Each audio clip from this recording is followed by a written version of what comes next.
सोलापूर न्यूजमध्ये आपल्या सगळ्यांचं स्वागत। सायंकाळच्या दरम्यान झालेल्या जोरदार वादळी पावसाने तालुक्याच्या ग्रामीण भागामध्ये मोठ्या प्रमाणात नुकसान केले आहे। अनेक ठिकाणी रस्त्यावर झाडे पडले आहेत, तर काही ठिकाणी घरावरचे पत्रे, जनावरांची शेड याचे नुकसान झाले आहे।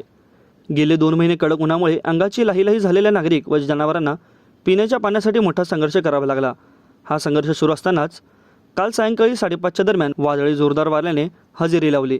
त्यामध्ये ग्रामीण भागातील मारापूर, लक्ष्मी, दहिवडी, आंधळगाव, पाटकळ, हाजापूर, जालीहाळ, भाळवण या गावातील नागरिकांच्या घरावरील पत्रे उडून गेले, तर काही पशुपालकाच्या जनावरांच्या शेडचे देखील मोठे नुकसान झाले आहे।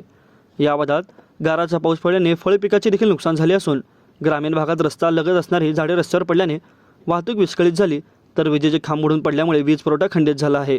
जालीहाळ येथे नारायण शेंबडे, भारत शेंबडे, कुबेर कांबळे, शरद कांबळे, मधुकर शेंबडे, उषाबाई शेंबडे यांच्या घराचे देखील पत्रे उडून गेले आहेत। फळे व पिकांचे व तसेच जनावरांच्या शेडची मोठ्या प्रमाणात नुकसान झाले आहेत। माझं सोलापूर न्यूज या यूट्यूब चॅनलला सबस्क्राईब करा आणि बेल आयकॉन प्रेस करायला विसरू नका।